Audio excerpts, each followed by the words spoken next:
સાબરકાંઠા જિલ્લાના પ્રાંતિજ ખાતે પ્રાંતિજ તાલુકા કોંગ્રેસ સમિતિ દ્વારા પશુપાલકોના સમર્થનમાં આજે પ્રાંતિજ તાલુકા સેવા સદન ખાતે જઈને પ્રાંત કચેરી ખાતે આવેદનપત્ર આપી રજૂઆત કરી હતી।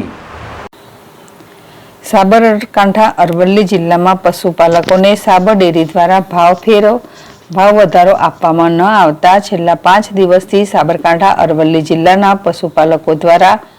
વિરોધ થઈ રહ્યો છે અને 5મા દિવસે પણ ઠેર ઠેર દૂધઢોરી ડેરીમાં દૂધ ન ભરાવી ડેરીના ચેરમેન સામરભાઈ પટેલના સાજ્યા લીધા હતા। ત્યારે પ્રાંતિજ કોંગ્રેસ સમિતિ દ્વારા પશુપાલકોને ન્યાય મળે તે માટે તેમના સમર્થનમાં આવી આજે પ્રાંતિજ સેવા સદન ખાતે જઈને પ્રાંત કચેરી ખાતે આવેદનપત્ર આપી રજૂઆત કરી હતી, જેમાં પ્રાંત કચેરીના સિરેસદાર યોગેશભાઈ પટેલ દ્વારા આવેદનપત્ર સ્વીકારી સરકારમાં રજૂઆત કરવા જણાવ્યું હતું। તો કોંગ્રેસ તાલુકા સમિતિ દ્વારા આવેદનપત્ર આપી પશુપાલકોના સમર્થનમાં આવેદનપત્ર આપી રજૂઆત કરી હતી, જેમાં પશુપાલકોને ભાવ ફેર મળે અને આ આંદોલનમાં મૃત્યુ પામેલ ઈડર તાલુકાના ઝીંઝવા ગામના સ્વર્ગીય અશોકભાઈ ચૌધરીના પરિવારને સાબર ડેરી દ્વારા યોગ્ય વળતર ચૂકવવા તથા જે કોઈ પશુપાલકો સામે કેસ થયા છે તે કેસો પરત ખેંચવા મૌખિક તથા લેખિતમાં આવેદનપત્ર આપીને રજૂઆત કરી હતી। તો આ પ્રસંગે પ્રાંતિજ કોંગ્રેસ તાલુકા પ્રમુખ રામસિંહ પરમાર, પ્રાંતિજ કોંગ્રેસ શહેર પ્રમુખ સંજયભાઈ પટેલ, પૂર્વ તાલુકા પંચાયત પ્રમુખ બૈચરસિંહ રાઠોડ, રેખાબેન સોલંકી સહિત કોંગ્રેસ કાર્યકરો આગેવાનો મોટી સંખ્યામાં ઉપસ્થિત રહ્યા હતા અને આવેદનપત્ર આપી રજૂઆત કરી હતી। જિલ્લાવર જેડેશટીવી પ્રાંતિજ જિલ્લા કોંગ્રેસ સમિતિ દ્વારા સૂચના પ્રમાણે આજે પ્રાંતિજ તાલુકા કોંગ્રેસ સમિતિ દ્વારા આવેદન આપવામાં આવે છે કે ભાવ વધારો જે કાયમ અપાય છે એ રીતનો મળવો જોઈએ, ખેડૂતોને ન્યાય મળે, જે ભાઈ મરણ ગયું છે એમને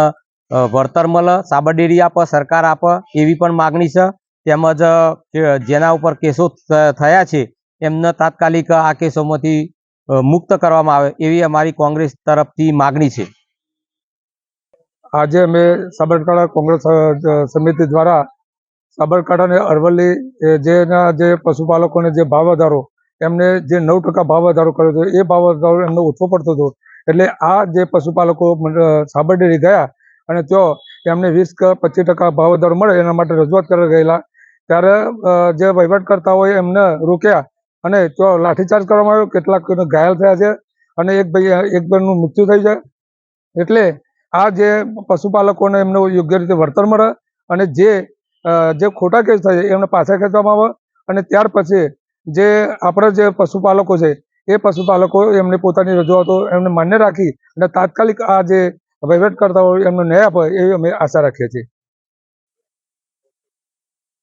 આજે સાબરકાંઠાના પ્રાંતિજ તાલુકાના શહેર સમિતિ અને તાલુકા સમિતિના કોંગ્રેસના આગેવાનો ભેગા થઈ અને સાબર ડેરીમાં જે થયું કે જે અશોકભાઈ ચૌધરી કરીને છે એમને જે ન્યાય માટે ગયા હતા, સાબર ડેરીની અંદર દૂધ ભરવા માટે જે સવારમાં પશુપાલકો માટે બહેનો 5 વાગે ઉઠે છે, પોતાના પરિવાર તથા આપણા બધાનું દૂધ પૂરું પાડે છે એવી બહેનો ઉપર પણ લાઠીચાર્જ થયો। સરકારે જે કોઈ નિર્ણય લેવો તો એ શાંતિથી નિર્ણય લેવા જેવો હતો, બધાની રજૂઆત સાંભળી નહીં અને એની અંદર હલ્લાબોલ થયું, એમની ઉપર લાઠીચાર્જ થયો, એમાં બહેનોનો પણ વાગ્યું છે, ભાઈઓને પણ વાગ્યું છે અને એમાં અશોકભાઈ ચૌધરી શહીદ થયા છે। એમના પરિવાર ઉપર અકાળે આવું દુઃખ આવી પડ્યું તો એમના પરિવારને ભગવાન શાંતિ આપે, દુઃખ સહન કરવાની, અને બીજું કે સરકાર એમને વળતર આપે અને જે પશુપાલકો ઉપર જે અત્યારે લાઠીચાર્જ થયો છે ને એમને જે પકડવામાં આવ્યા છે એમને સત્વરે ન્યાય મળે ને એમને છોડવામાં આવે। વત્તા જે આ દૂધ ઉત્પાદકોને માંગણી છે એમની કે અમને ભાઈ અમારો ભાવ વધારો આપો, તમે એરે ને બેરે દરેક વસ્તુ ઉપર જીએસટી લગાવો છો, ભાવ વધારો છો, તો પશુપાલકોના દૂધ વધારાનો ભાવ કેમ નહીં? અને આ ડેરી ઉપર જે બહેનો ગઈ હતી એ બહેનોને પણ એમ કહે છે ભાજપ સરકાર કે બેટી બઢાઓ બેટી પઢાઓ અને નારીને સન્માન કરો, તો શું આ જ સન્માન હતું તમારું કે જે નારીઓ પર લાઠીચાર્જ થયો, બહેનોનો જે ગરદાપાટું થયું, જે મારમાં વાગ્યો? હા, પોલીસ કર્મીઓએ પણ વાગ્યું છે, પણ આ બધું ક્યાં થવાનું હતું? શાંતિથી તમે આ વસ્તુ પતાવી શકતા હતા અને આને અમલમાં લઈ શકતા હતા। એટલે એ લોકોને ન્યાય મળે એ માટે કોંગ્રેસના આગેવાનો ભેગા થઈ અને આજે અમે આવેદનપત્ર આપીએ છીએ કે સત્વરે એમને ન્યાય મળે અને મૃતક જે ભાઈ અશોકભાઈ છે એમને પણ વળતર મળે અને જે કોઈ લોકોને પકડ્યા છે એ લોકોને સત્વરે છોડવામાં આવે